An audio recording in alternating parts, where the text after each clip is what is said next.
आप बोल रहे हैं ना कटेंगे तो बटेंगे, अगर हम एक हो जाए ना तो ये जो बोलने वाले हैं ना वो बोल नहीं पाएंगे। और एक बार हम बता दें आपको, ये जो अमित शाह ने गलत बयान दिया है बाबा साहब अम्बेडकर पर, वो बहुत गलत बयान दिया है, उनको सदन से इस्तीफा देना पड़ेगा।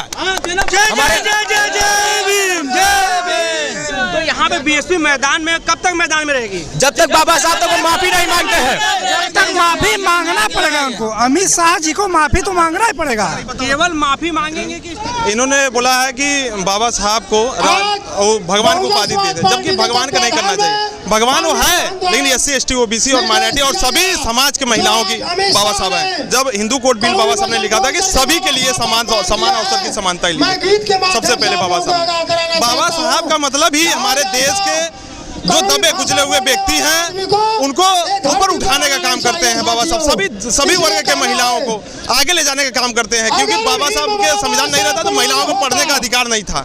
जब बाबा साहब ने आए तब उसके बाद बाबा साहब ने संविधान में पूरा प्रावधान दिया। आर्टिकल 19 प्रेस की स्वतंत्रता है, हमें स्वतंत्र रूप से आज़ादी है कि हम प्रेस की स्वतंत्रता है, हम अपने कहीं भी धरना प्रदर्शन करके अपना अधिकार मांग सकते हैं, अपना विरोध जारी कर सकते हैं।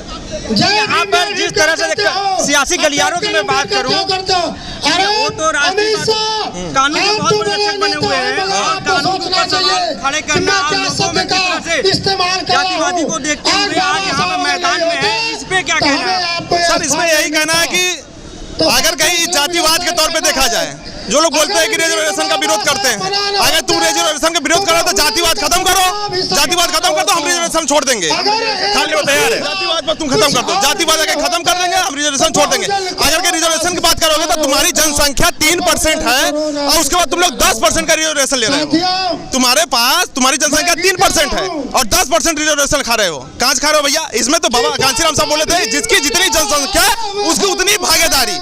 जनगणना नहीं करा है तो कहीं ना कहीं हमें समानता का अधिकार चाहिए। हम कुछ और नहीं चाहते, हम जातिवाद खत्म करना चाहते हैं, हमें समानता का अधिकार चाहिए। जहाँ वो हम उनको सम्मान दे रहे तो हमें क्यों नहीं दे रहे? हमारे बाबा साहब को अपमानित किए तो हम ये बर्दाश्त नहीं करेंगे। हमें जेल मंजूर है, जेल चले जाएंगे, कोई दिक्कत नहीं। कितने को डालेंगे, कितने को जेल डालेंगे आप, हम सब चलने को तैयार है। हमारे जो 22% हम लोग हैं ना, बाबा साहब के लिए हम लोग कुर्बान हो जाएंगे पूरा। बाबा इसीलिए आए हैं क्योंकि उन्होंने हमें लोगों को दिया है, नहीं तो हम लोगों को तो बस कपड़े पहनने का अधिकार नहीं देंगे। जो अधिकार है बाबा साहब का देन है कि आज यहाँ पे हम कपड़े पहन के यहाँ पे खड़े होकर चश्मा लगा के बोल रहे हैं, नहीं हमारे पास कोई अधिकार नहीं था। हम लोग कीड़े मकोड़े की जिंदगी जी रहे थे। सन 1947 के पहले देख लीजिए, बाबा साहब जब PCS अधिकारी थे, जो 1927 में वो जब PCS पे दौर में बैठे थे अपने काउंटर पे, वो रजिस्टर जो चपरासी था रजिस्टर फेंक के देता था बाबा साहब को। सोच लीजिए कि हमारे लोगों के प्रति लोगों के अंदर कितना घटिया मानसिकता है, इतना ज्यादा घटिया मानसिकता है। ये लोग एक शब्द बोलिए, जाति जो मानसिकता इनकी कितनी गंदी है वो आज जाहिर कर दिया इन्होंने। और ये दलित पिछड़ों आदिवासियों के शोषण करने वाली मानसिकता आज भी वो लेकर बैठे हुए हैं लोगों ने, और इन्होंने बाबा साहब के अपमान में सत्य साबित हो गया। फिर भी बीजेपी जो सरकार मौजूदा सरकार है ये कहती है कि बेटी बचाओ बेटी पढ़ाओ तमाम 33% का आरक्षण हम बता रहे हैं आपको, 33% आरक्षण देने का मुकदमा करते हैं, उसके बाद नया पेंशन लागू कर दिया और उसके बाद MSP की बात करते हैं। अभी कल की डेट में किसान योजना MSP की बात करते हैं, उसमें युवा क्या देख रहा है इस बार का? MSP जो है खाद जो मिलती थी 50 किलो पहले मिलती थी, अब कितना मिल रहा है? 45 किलो।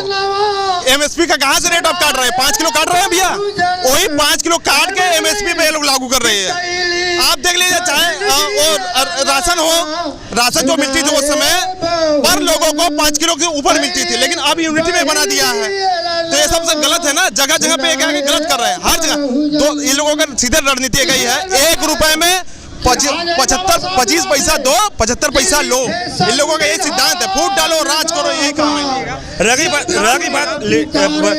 बीजेपी की, तो उनको तो माफी मांगना पड़ेगा। पूरे कानून व्यवस्था लेके बैठे हैं, तो कानून उनको कहाँ से मिला?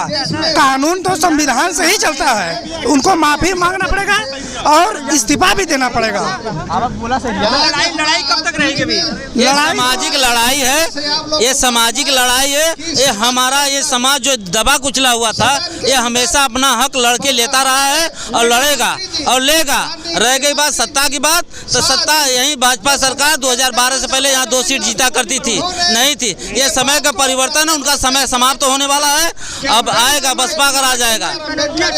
ठीक है, क्या कह रहे हैं? चौहान समाज से हैं जो बोल रहे हैं मिस्टर जी उनका अपमान किया गया है। आज चौहान समाज, कुम्हार समाज सब उनके साथ आज खड़े हैं। इसके लिए उनको माफी नहीं मांगेंगे। सरकार पूरा लगी रहेगी। हम लोग जब तक वो माफी नहीं मांगेंगे और को दरखास्त नहीं किया जाएगा, तब तक ये बीएसपी की पार्टी और आम आदमी पार्टी जो उनको मानता है, उनके लोग प्रियता है, जब तक वो नहीं मानेंगे तब तक हम लोग सड़क पे रहेंगे, धरना पर रहेंगे, अपनी बात मनवा के ही उनको तब दम देंगे। चाहे कुछ भी हो जाए, उसके लिए हमें कुछ भी करना हो, हम मनवा के रहेंगे।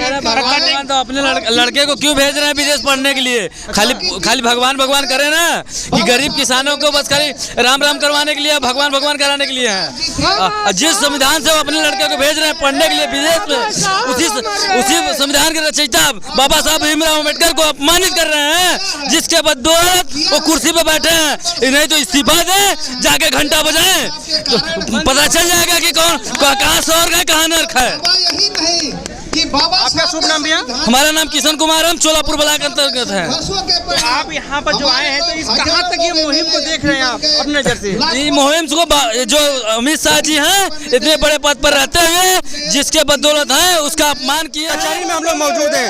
आज यहाँ पे दिखाना चाहूंगा कि जिस तरह से यहाँ पे विदर्शन प्रदर्शन चल रहा है बाबा साहब के सम्मान में बीएसपी मैदान में, अभी तक जिस तरह से सियासी गलियारों की मैं बात करूँ तो बीएसपी कहीं नहीं दिख रही थी, लेकिन आज यहाँ पर मुद्दा लोग के बहुत बड़े आए। चाचा कहाँ से आए? हम अजगरा विधानसभा से। क्या नाम है आपका? त्रिभुवन पांडे। क्या सोच रहे हैं? क्या देखिए, उनको संसदीय भाषा का ज्ञान नहीं है। बीएसपी के एक साधारण कार्यकर्ता से उनको ट्यूशन लेना चाहिए।